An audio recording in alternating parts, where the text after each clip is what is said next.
Hello, everybody. Welcome to the Buckeye Weekly podcast. I am Tony Gerdeman here, seemingly as always now at the Woody Hayes Athletic Center with Tom Orr.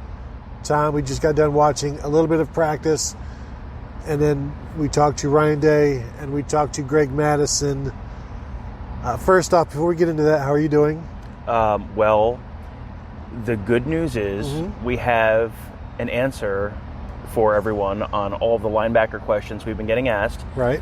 We got some great detailed answers. I think we saw a lot more in practice than we have before, so we have a very good sense who's playing where. That's the good news. Yes. But the bad news is I have read my Twitter mentions, right, and it's not all going over all that well with a segment of the Ohio State fan base. No, and I believe this is how the purge started. Greg Mattison today, and we'll talk about what Ryan Day had to say. It's really inconsequential. Just he's going to name a starting quarterback on Monday, but that's not important right now. The thing that we would like to start off talking with, I guess, because it's the most egregious error by a coach we've ever seen, or that maybe you've ever seen, is that Greg Mattison really, really, really likes Pete Werner, really, really, really likes Tuff Borland, and had nothing but good things to say about both of them. And it got to levels like Urban Meyer talking about John Simon, Urban Meyer talking about JT Barrett.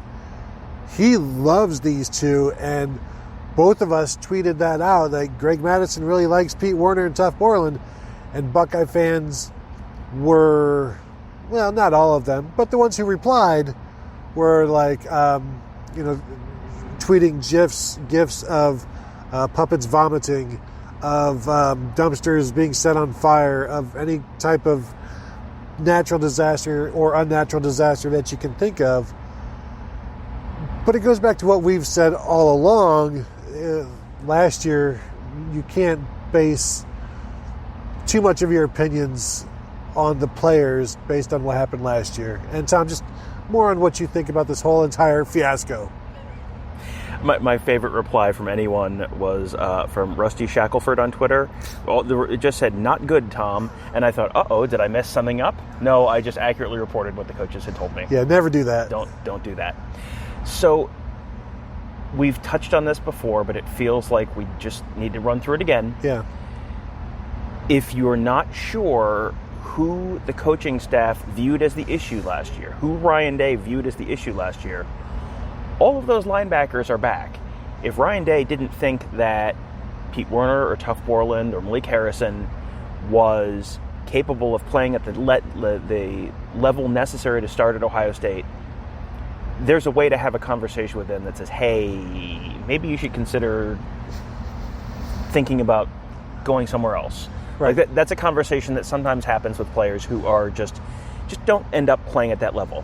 That conversation, we have no indication that any kind of conversation remotely along those lines happened. There were 4 coaches on the defensive coaching staff last year who were encouraged to go pro in something other than sports.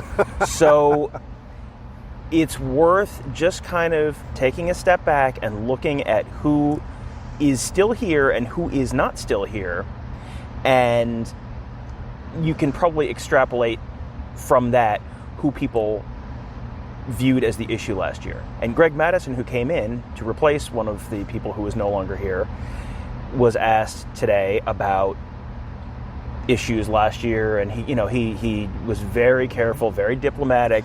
He doesn't want to, talk badly about anyone. He's not a stats guy. He just worries about the points and the results on the field, and he doesn't get hung up on all those stats. But he did later in that answer talk about how they just want him to be able to play fast, and they don't want it to be too complicated, and you've got a talent advantage, and you want to just be able to let him go out and fly around. If you have listened to this podcast for more than the 7 or so minutes that we've been talking today, you've probably heard us say variants of that for a year, just about a year, probably about halftime of the Oregon State game last year, maybe. The issues last year, if you want to read not too far between the lines, and take Greg Mattison at his word, what he views as something that can fix the defense this year. You want to take Ryan Day, at what he clearly viewed as the issues. You don't have to read between the lines too far to figure out that the Greg Schiano scheme may have been a little complicated last year, may have gotten guys out of position, may have, in your opinion, in my opinion, extreme, in maybe Ryan Day's opinion, maybe Greg Perhaps. Mattison's opinion, and again, I don't want to put words in their mouths. I think you just look at what they are saying and look at what they are doing, and I think that will give you a pretty good sense where the people who are currently in charge in this building viewed the issues lying last year. Yeah, and one of the things that Mattison said, when you have a very, very talented team like this, and he used very, very, when you have a very, very talented team like this, sometimes you just say go. And then he also said you don't try to invent things. And that's something that we've talked about many times about what perhaps Greg Schiano was doing. And, you would like to have a conversation with Greg Mattison off the record, or any of the coaches really, and be like, what do you really think? And even then, it would probably need to be 7 or 8 beers in before they would tell you what they really think. But it's clear that they have disagreements because they're not doing the same thing, and Greg Schiano's off doing what he's doing, and they're here finding these brilliant pieces of football players to work with, and they're able to do all of these things. Pete Werner is... He can run like a safety, and he can hit like a linebacker, and he's smart, and he's athletic, and he can do no wrong. And Tough Borland loves getting the defense lined up, and he knows where he's supposed to be, and he's smart, and he's tough. And he cannot sing praises of those two anymore. But the depth chart is also not set yet. Ryan Day told us that. Greg Mattison told us that. But, Tom, if somebody thinks that if they're just lining up in their base defense against a two-back set, and it's not going to be Malik Harrison at will, Tough Borland at the Mike, and Pete Werner at the Sam, I would assume they're going to be wrong. I think that based on everything that we heard today, based on everything that we saw today, I would be very surprised if that was not where everyone was right now. We actually got to watch more of practice on Tuesday than we have at any point this fall. We actually got to watch a little tiny bit of a few offensive guys against a few defensive guys. Mini field. Yeah, it was. It was. We talked last week about the dirty puddle of water, and this is what you got, and it's better than nothing. We got an actual. It was bottled water. It wasn't it wasn't drinking somebody else's Gatorade. Yeah, and the bottom half of it. But they don't backwash, so it's okay. That's what they tell you. It was far more than we had seen at any point. Yeah. And there were some very instructive kind of nuggets in who was playing where, who was playing when. Yeah. Those were the 3 linebackers we saw out there. Malik Harrison at the Will, Tough Borland at the Mike, Pete Werner at the Sam. Those are, I would be very surprised if those are not your 3 starting linebackers for the fall. But there's also, it wasn't just those 3 linebackers that Greg Mattison was raving about. He likes a lot of the guys, and this is going to be a group where it may just depend on the opponent and down in the distance, the situation, because I could definitely see Kayvon Pope being in there instead of Pete Werner, or having Dallas Gant in there instead of Malik Harrison, or we know Baron Browning has been with the 2s at Mike. You got Taraja Mitchell at the Mike. The Mike and the Will are interchangeable, so you could have all of those guys moving around. There are ways to get all of these different guys on the field, and that's one of the things that Greg Mattison likes. And it's something we've talked about before with Ohio State and Michigan. Ohio State has more depth all over the field, and it gives the coaches more to work with.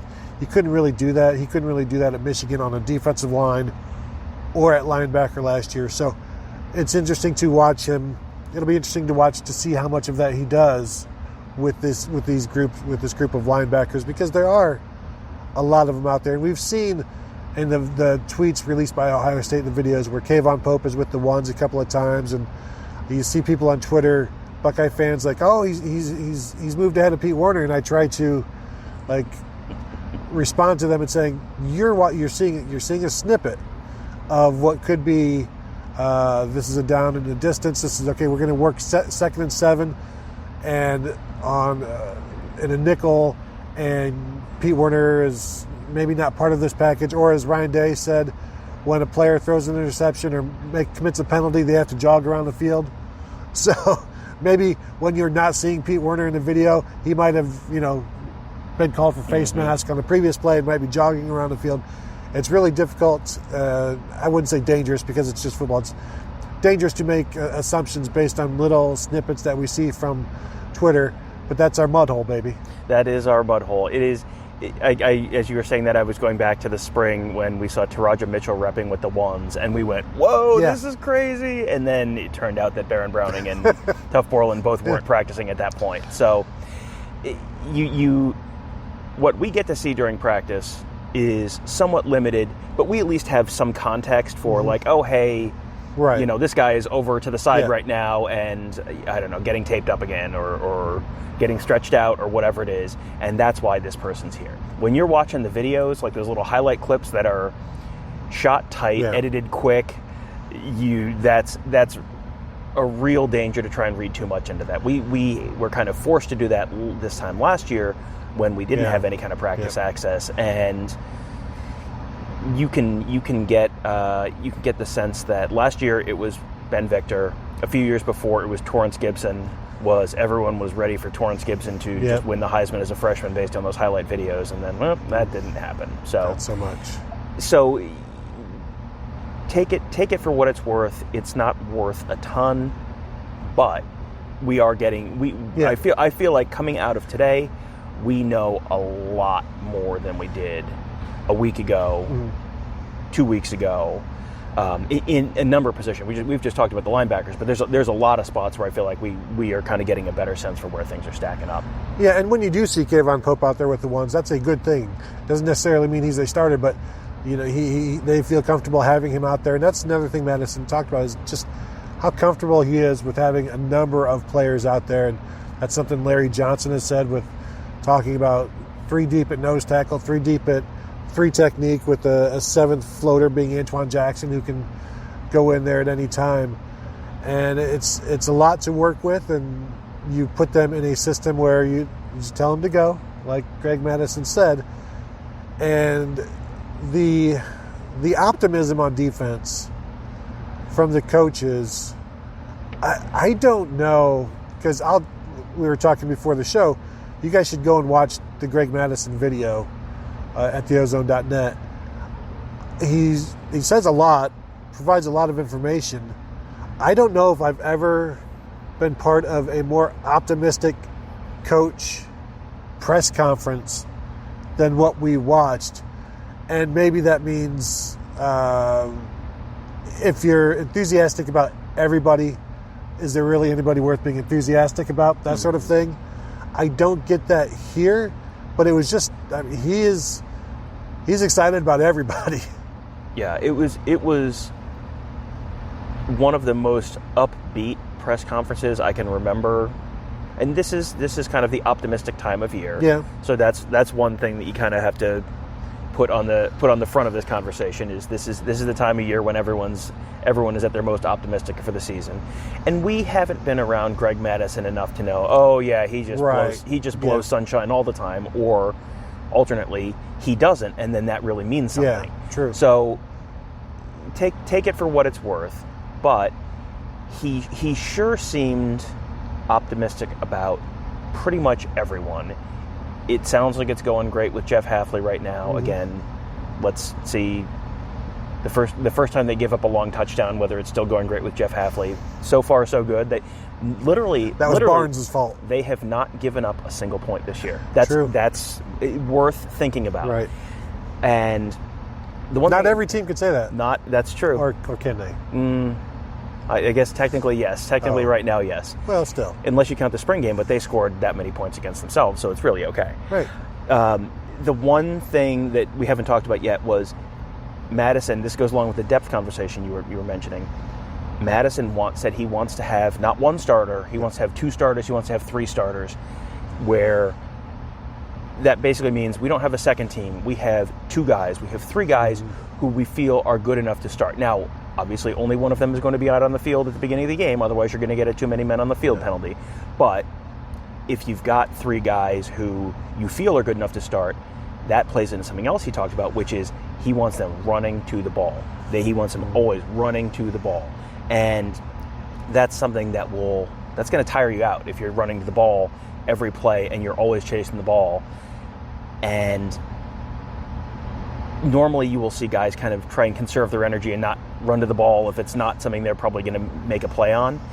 If you have that depth, then you can run to the ball because, okay, tap your helmet, the next guy comes in, right. and that depth not only helps them in case of an injury, that depth also helps them in terms of being able to really go 100% every snap, the old 4 to 6, A to B, and know that you have the luxury of doing that because, okay, we have another guy who can come in, and then after him, there's another guy that can come in if he needs a break too. Yeah, and we saw it at times last year. The defense did not run to the ball, and what happened when they didn't? You know, like the dude who broke out of Antoine Jackson against was Oregon State, where Jackson had him wrapped up and then didn't, and there was nobody there to stop the running back, and he went off. And that wasn't the only instance of the team not running to the ball. There's no reason not to.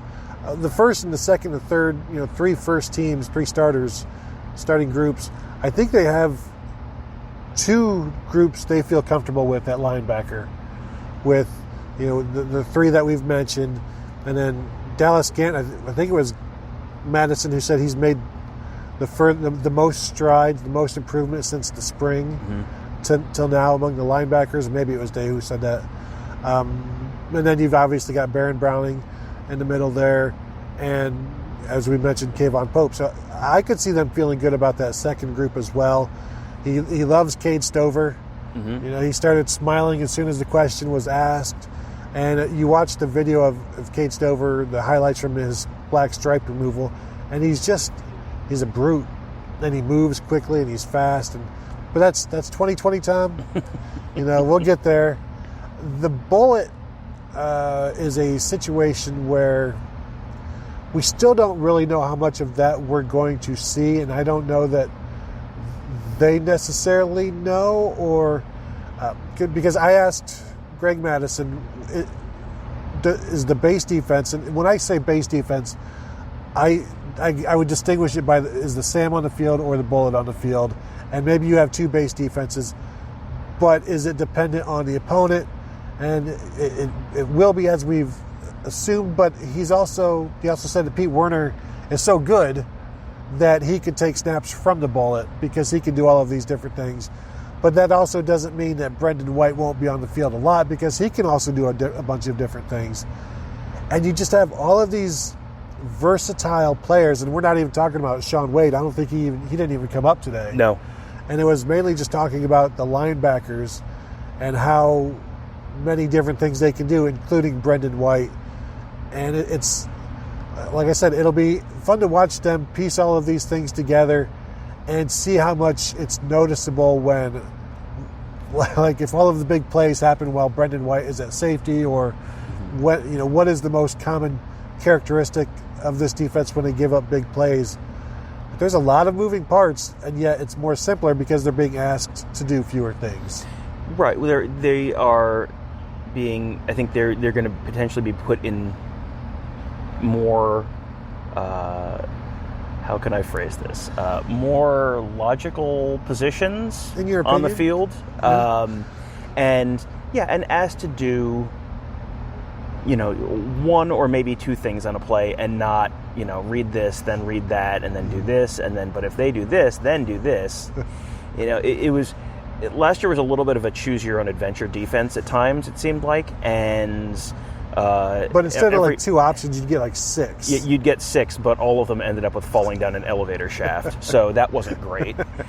What? So they've cut that down, and it's just the overall tenor of the defense this year seems like the coaching staff knows they have the better players. They have, just pure talent. How many offenses have better talent that they're going to face this year than the Ohio State defense does? I mean, you want to tell me one? I don't know that I'd even necessarily pick one, but this is a defense that if they are left out there to just go do their thing, they should be better than most or everyone they play this fall, which is why last year stood out so much, because it's not like they've gotten this huge infusion of talent that wasn't here last year. That was the case last year, which is why the results were so egregious. And it sure seems like, this may be confirmation bias, but it sure seems like the coaching staff has landed on the same conclusion that we landed on last year, which, maybe that's just Ryan Day listening to our podcast. We don't know. But it sure seems like they've figured out what the issue was and have adjusted to be able to now take that superior talent and just lean on that talent advantage and some more simpler schematic stuff to really get the results they're looking for. You know how for Michigan week they play LL Cool J throughout the entire football facility. It's time for war. Mm-hmm. I'm wondering if it's not just Ryan Day listening to the podcast, but if it's playing throughout the entire building, constantly telling them what is wrong with the team, what needs fixed. And clearly, hey everybody, thanks for listening. Hey coaches. Clearly they are listening and heeding the advice of just two regular guys. Yeah, we're pretty smart. We know a lot of stuff about football things. And I expect a much better defense this year, not just because they're listening to us, but mostly because they're listening to us. And you've said it before, to have that much talent and to give up 26 points a game almost, you're almost actively sabotaging. Like you have to be throwing something in there that didn't belong. And that's, they've taken that ingredient out, and things should be what you expect. And just to have a defense that you expect, again, at Ohio State, I think is going to be a good thing. Anything else from Mattison that you wanted to touch on before we get to the whole quarterback thing? I think that was kind of the biggest thing from him. Moving with the quarterbacks, I think the constant theme here is, look, I don't think this is going to be a surprise, but and I guess in this case the news is probably going to be a little more welcome than it was with the linebackers. Yes. So as Ryan Day had said before, after that second scrimmage, they'd really start looking hard at the quarterbacks. That second scrimmage will take place this Saturday.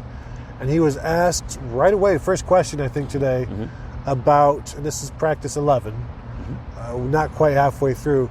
He was asked, do you have a starter yet? And he said, no, but we'll know a lot more on Saturday and probably name a starter on Monday. He expects to name a starter on Monday, which if you are already expecting to name a starter on a particular day, that means you have seen what you enough.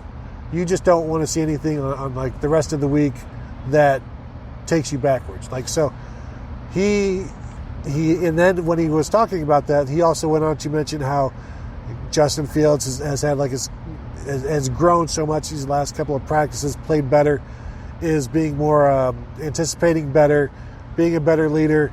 All of this about how much better he is, how much he's improved over these last couple of practices, just been really, really good. And all of this while talking about naming a starting quarterback on Monday. So maybe mute we were going to tell you that maybe Justin Fields is probably going to be named the starter on Monday. But before we do that, if you don't want to hear that, go ahead and mute your podcast for the next few minutes while we talk about Justin Fields doing what everybody has expected. And on Monday, we will probably even get to talk to him after he is named a starter. Maybe. We'll see. you really did not have to read all that far between the lines on what Ryan Day said, because he only mentioned one quarterback, and there were no lines. The other quarterback who people have kind of tossed around as, maybe he looked more impressive than Fields in certain circumstances.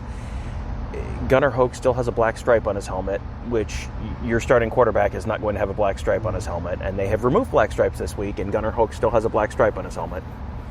And Gunnar Hoke was repping third again today from the portion of practice that we got to see. And they say, we're moving, we're moving people around, we're shifting and taking turns, and maybe that's true in the portion of practice we didn't get to see, but odds are you're not going to rep with the third team and the first team. It would be the first team and the second team if you were doing that.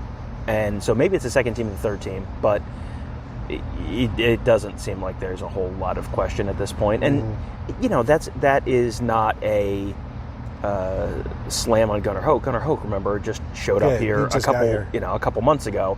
That is an almost impossible position to be put in. We had talked last fall about how difficult it would be, or last winter, how difficult it would be for Justin Fields to come in here and have to start his first year. And there's probably going to be a learning curve, and then the second year is going to look substantially better than the first year. But Justin Fields was in for all of spring ball. He got 15 extra practices. Yeah. So Justin Fields is at 26 practices, plus all those extra months. He was here for 3 months before he practiced. Exactly. Yeah. So Justin Fields is at 26 practices right now, plus 8 months of preparation. Gunnar Hoke is at 11 practices and 2 months of preparation. Right. There's a difference. even if those guys were coming in on completely equal footing, that would give Justin Fields a huge head start. So this should not be a surprise to anyone, but that sure seems like that's where this is headed. Yeah, the encouraging thing is for Buckeye fans is this was also the most effusive in praise I think Ryan Day has been with Justin Fields and his play so far, and this is still while being hogtied a little bit by his inability to run wearing a black jersey, but he does say that you can still get a feel for what he can do because he's scrambling out of the pocket and still looking downfield, and the defense has to be aware of what he's able to do. Where Ryan Day wasn't so thrilled, it still is the backup running back position. We talked the last show, we talked about where he was not feeling great, and those were the two areas: running back, backup running back, and starting quarterback. Seems to be feeling better about that starting quarterback position. Backup running back, he's not happy about it. Master Teague isn't practicing. He still wants to see more from Demario McCall, from freshman Marcus Crowley and Steele Chambers. And Marcus Crowley had his black stripe removed. He likes his toughness and all of that. But it still comes down to protecting the ball, pass blocking, and just being smart guys. You can't, I know everybody wants to just put the best runner out there, but that you can't. That's not how it works. Right. There's so much more that goes into that running back position than just guy who will make one guy miss and run a long way. Like that's great if you can do that, but also you've got the blitz pickup stuff. I mean, he talked last week about how teams just straight up stopped blitzing them at some point last year because Mike Weber was just doing such a good job with blitz pickup, and J.K. Dobbins as well. This is right along the lines with when you talk about the wide receivers or the tight ends, and why isn't this player or that player going to be a starter? And a lot of times the coaches will tell you, well, it's blocking. You got to be able to block. You've got to be able to make those. Do all the little stuff that doesn't show up in the box score. That is, there is a reason. This week it has come out that Terry McLaurin sounds like he's going to be a starting wide receiver for the Washington Redskins, and is making this incredible impression on his teammates. Terry McLaurin was not Michael Crabtree as a pass catcher last year, and he is probably not going to be that kind of Larry Fitzgerald kind of receiver in the NFL, just numbers wise. But he does all the little stuff that coaches just love. There's a reason that Terry McLaurin is this incredibly beloved player, and it's all the stuff that doesn't show up in the box score. It's when he's blocking 2 or 3 guys downfield and then Paris Campbell gets the numbers, but it's Terry McLaurin making the play. It's the same thing. It's all that stuff that you don't necessarily see in those box scores. That's the stuff that will help get that second running back spot locked up. And that's the stuff that it sounds like Ryan Day is still a little bit uncertain about. He did talk about the depth chart at wide receiver, and in particular Garrett Wilson, who we have always talked about him as a Z. And now, and I guess it makes sense after the fact, you've got Austin Mack at Z, still. He's not healthy yet. He might be about a week away. He was working on his own today, doing some cutting drills. But so Garrett Wilson is at Z, competing with Jalen Harris to back up and to be a co-starter basically with Benjamin Victor. And X, sorry. Yeah, X, yeah, thank you. And we'd always talked about him at Z because he's 6 foot, 185, 190 pounds, which is that type of frame. But also we also talk about how he plays bigger than he is. He has really good ball skills. He's an athletic guy. He times things well. He tracks the ball well. And he does all of these things well. And remember, Terry McLaurin got moved to X last year from Z. And not necessarily the biggest guy, but he does all of these things well. And you hear Ryan Day talk about it, you're like, oh, okay, yeah, we never really thought about that, putting him at X because of the body type. But you've got at Z now, you've got Chris Olave and Austin Mack as the co-starters. You've got Jamison Williams and Elijah Gardner. He said all four of those guys will probably play this year. And then at X, with Benjamin Victor and then Jalen Harris and Garrett Wilson competing. It's funny, we've talked about Garrett Wilson and Jalen Harris a lot about how the better of those two will play, but we assumed it would be different positions. Now it's looking like the better of those two will play, and it'll be the same position. But again, I think they're all going to play.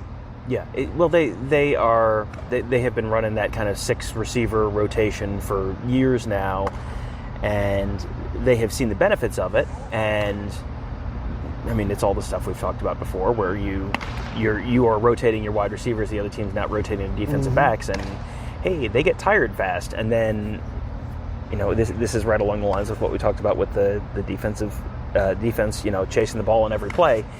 If you're running down the field and you're making them chase you every play, and you're only running half as much as they are over the course of the game, that adds up, and that's when you get those fourth quarters where all of a sudden the defensive backs kind of have their hands on their hips and the wide receivers look fresh, and that's where you hit those big plays.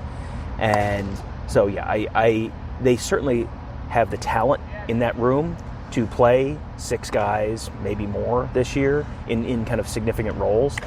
And look at H, for example. It's the one position we haven't talked about yet. KJ Hill, okay, obviously the number 1. Ryan Day talked up Jalen Gill. CJ Saunders. You can't go 5 minutes talking to anyone about the wide receivers without someone bringing up CJ Saunders' name. I mean, there's so much talent in that room that it's just a matter of which of those guys. It's not how many of them are going to play. It's just which of them are going to play first and second, because they have the talent to do it, they want to do it, so they're going to do it. Well, and if you look at each of those 3 positions, they're all different. Like even inside each position, the X's are different among themselves. The Z's are different among themselves. That's with Austin Mack in there. And talking to Devon Hamilton last week about Ohio State playing 3 nose tackles, and he said it's like you're changing speeds, and as we've got a couple baseball players playing catch right in front of us, it's like the pitchers are changing their speed, so it's harder for the batter to just time things properly. If you look at, we'll just take X for example, you start off with Benjamin Victor, and the corner is getting used to that, and then you throw Garrett Wilson out there, the corner has to get used to that, and then you throw Jalen Harris out there, the corner has to get used to that. It's all different speeds, it's all different body types, it's all different guys coming out there, and you can't get a feel for it because it keeps changing.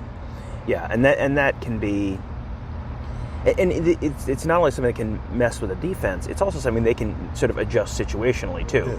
I mean, that's something that they've talked about with linebackers and bullet and that kind of stuff, and use the guy who, hey, we've got to hit, we need the speedy, shifty guy. Okay, then Garrett Wilson's out there at X. Okay, we need the guy who's going to go up and get it. Well, maybe that's Ben Victor, maybe that's Jalen Harris, who are 4 inches, 5 inches taller than Garrett Wilson, But, and so then, okay, we need to jump ball in the end zone. Maybe that's Garrett Wilson because he's pretty good at going up and high pointing the ball. But you also have those bigger body guys who can go up and get it as well. So that can help you out in a couple different ways. And you have the same thing at Z with Olave, and then Mac, who is 6'2", 215 pounds. Jamison Williams, who's skinnier. Mm-hmm. Elijah Gardner, 6'3", 6'4", 200 pounds.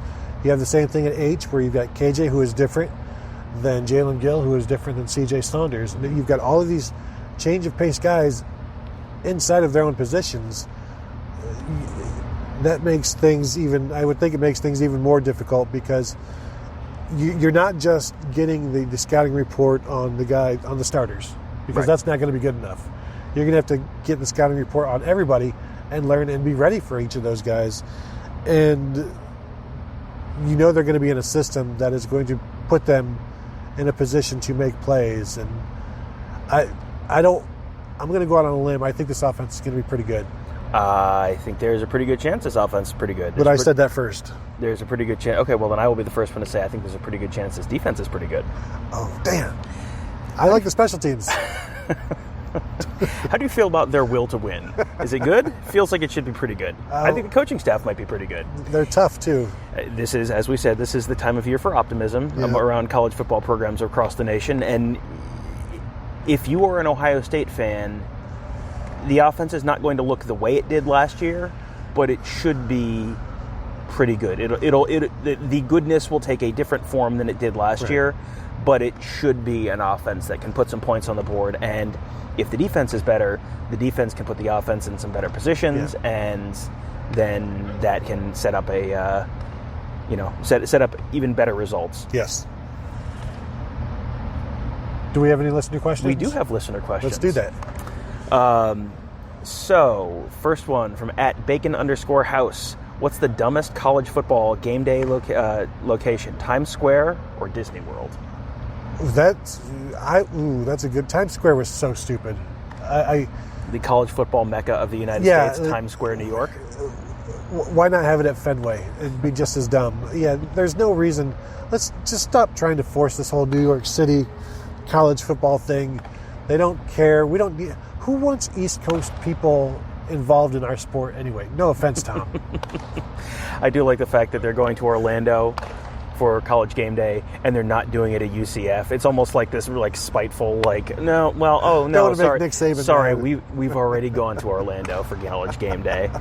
Yeah, I don't know. They actually come to their city, and they won't go to their campus. Yeah, it's the corporate synergy there between ESPN and Disney is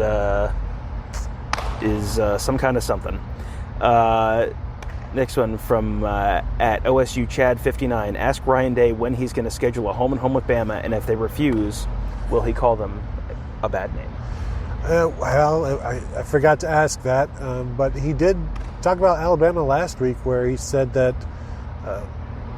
Nick Saban wants to schedule 2 Power 5 non-conference teams per year, and Ryan Day's like, well, that's apples to oranges, because we have 9 conference games, and I would like to see everybody play the same number of conference games, whether it's 8 or 9. I don't care. Just I'd like to see it more uniform. It would be real nice in terms of comparing teams at the end of the year if everyone had kind of the same resume. You're never going to get that, I don't think, because the SEC people are going to say, well, our conference games are harder than your conference games, so therefore we need to play the Citadel, which, I mean... Yes, maybe. I mean, they don't have Rutgers in their conference, so that's something. That's right. All right, point to them. Yeah, it's one of those things that would be great. It's not going to happen.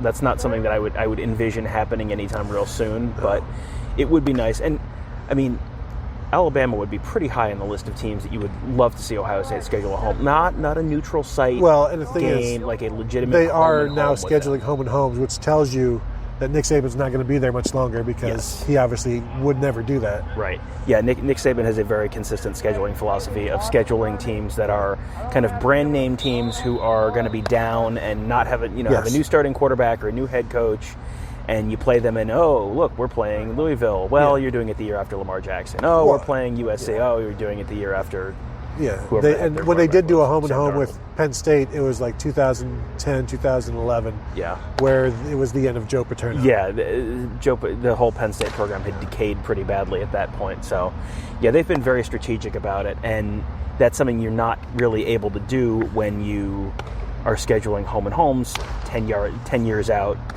12 years Right. out. Ohio State has scheduled home and homes coming up with Texas and Notre Dame, but you don't know what Texas is going to look like in 2024 or 2025, whenever that is. A lot can happen between now and then. Tom Herman could have them a national power, or Tom Herman could have been fired for something, and then they're and then they've brought back. What could he possibly be fired for, Tom? Okay, no, cool, let's hook 'em. explore this. Maybe they bring back Charlie Strong. You don't know. I don't know. I got a pretty good feeling, though. Next one from Aaron J. Wenzel. Is there any fear of Thayer Munford and Austin Mack not being healthy by the start of the season? Ryan Day had no fear of that. Said it's volume control with Thayer Munford. He's still practicing well, but they're just not trying to overload him right now. He'll be fine. He's good to go. Ryan Day said today he has no fear of it. Mm-hmm. Austin Mack, pretty much the same, just said he'll be back in a week or so. I do wonder, if there was a game today, would he play? Mm-hmm. I don't know. Depends on who they're playing, probably. Yeah, and we talked to Brian Hartline next week, so we'll find out some more stuff then.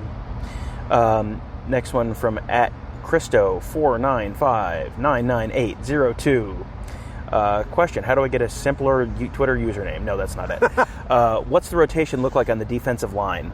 I can tell you that what we saw today was Davon Hamilton, Ja'Shawn Cornell on the inside, and Jonathan Cooper and Chase Young on the outside. So that would mean you've got B.B. Landers behind them. You've got who are the second team defensive ends today? Teron Vincent and B.B. Landers on the inside. And then I assume Tyreek Smith Tyler Friday? And Tyler Friday, I think, was the second team. And then behind them, you've got the Javonte Jean-Baptiste, and I think Alex Williams was ahead of Zach Harrison today, I think. And then Tommy Togiai is the number 3 nose tackle. And realistically, when you get down to the third team, you're not probably bringing in the third team as the third team. That Ja'Shawn Cornell, we have seen him kind of at the front of the line, when the first team's out there, he's been out there for individual drills. We got to see a little more, like we mentioned today, and Ja'Shawn Cornell is that first team 3-tech defensive tackle right now. And he finished that way in the spring, too. Yep. Next one. Just real quick, Larry Johnson called him a 4.65 guy. Yeah. So, okay. Yeah. I would maybe hand time, I'm guessing. But that's impressive. Yeah. Next one from @PacerFan7. Is your pod on Spotify? It is, and I sent him a link. And you can go to Spotify and just search Buckeye Weekly, and we're all right there. You can subscribe and listen to that while you're listening to your old CDs that you no longer have. Put a mixtape in there, create your own mix, throw an episode in. It gets really disturbing, though, as you're listening to Hall & Oates and Elton John, and then we're talking about Brown Thunder. It's really going to mess up your recommendations on Spotify. Based on your previous songs, you may like. Next one from @Sedovadova. With the new freshmen in the mix, who are the top 5 fastest members of the team? His guesses: Jeff Okudah, Chris Olave, Cam Brown, Jamison Williams, Master Teague, and J.K. Dobbins, which I have to point out is actually six top 5 fastest people. Wow, and Tim Jesberger @TJesberger responded, Craig Young is a 10.7 100-meter runner. He is certainly in that conversation. Now, he has. It looked like he bulked up a little bit. That's what I thought. That's why I asked Greg Mattison about him. He may or may not still be a 10.7. Probably 10.75. Yeah, he's. He doesn't look 6'4", 200 pounds. He does not. Those guys look skinny. Yeah. He didn't look skinny. Yeah, and I think you've got. I don't know if Jalen Gill is fast or elusive, where he falls on that spectrum. Jeff Okudah said he ran a 4.41. Mm-hmm. Justin Fields said he ran a 4.43 laser. Justin Fields is in that conversation. DeMario always says he's in that conversation. Mm-hmm.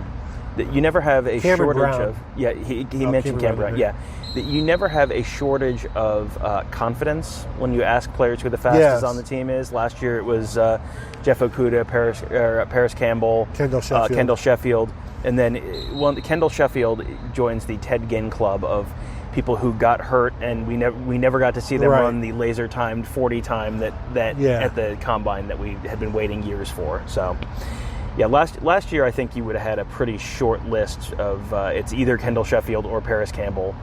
This year it's a little more wide open. And Paris Campbell did say last year that Chris Olave hasn't even shown people how fast he is because he's doing a lot of short routes, and he's like, just wait until he's able to run long distances and you'll see. Next one from @AustInformation. Guarantee Garrett Wilson and Chris Olave will combine for more yards than Victor and Mac. Book it. Where do you fall on that? I think that my answer might have changed since this question came in 15 hours ago, based on the fact that Austin Mack really sounds like he's going to be a Z instead of an X. So based on that, it's probably Mac and Victor out there at the same time, a decent amount, maybe now, to start the game. Can they catch the ball twice at the same time? Can they each get a catch when they're out there? I have 3 words for you: hook and lateral. Oh. Think about it. One guy can get the yards, the other guy gets the catches. So there's based on that, I think I would still maybe lean towards Mac and Victor, if based on the fact that they're starting. And Garrett Wilson, Chris Olave, absolutely, I think is a reasonable person to expect big things from this fall. Garrett Wilson, when was the last time a true freshman wide receiver came in and had a 600, 700, 800 yard season? It doesn't happen that often. He is a special talent and a very unique talent. And this is very much one of those, if anyone can do it, he can do it. Yeah. But you'd want to see it Where do you happen. see him topping out at? Like if I say 30, is that about the 30 catches? Yeah. I think that's a lot for a freshman. 30 catches for 450 yards, something like that. But then Olave, where are you at, like 45? And so together, now you need Mac and Victor to put up 80 catches total. Well, it was yardage was the question.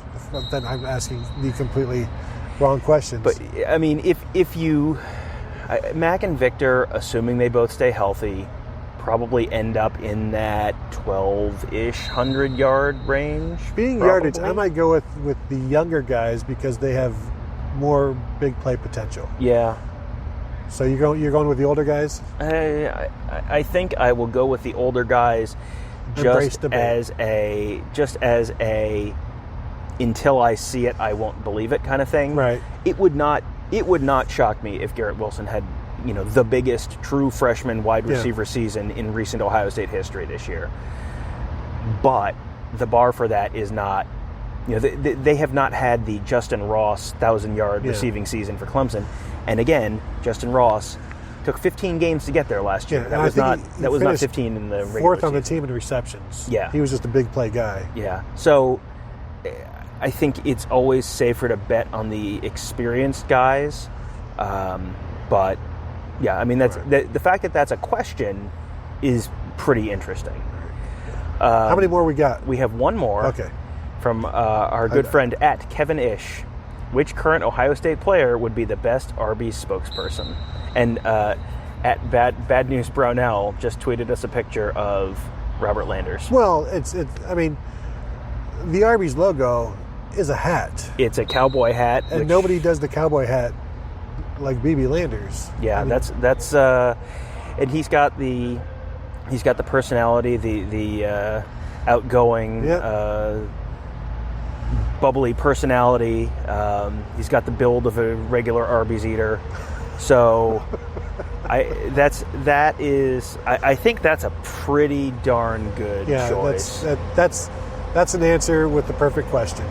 And outside of him, you could go anywhere in that offensive line room. You know, just we don't know DeJuan Jones as a personality, but DeJuan Jones looks like he is probably eating some food in his Jonah day. Jackson's a funny guy, so he could do something.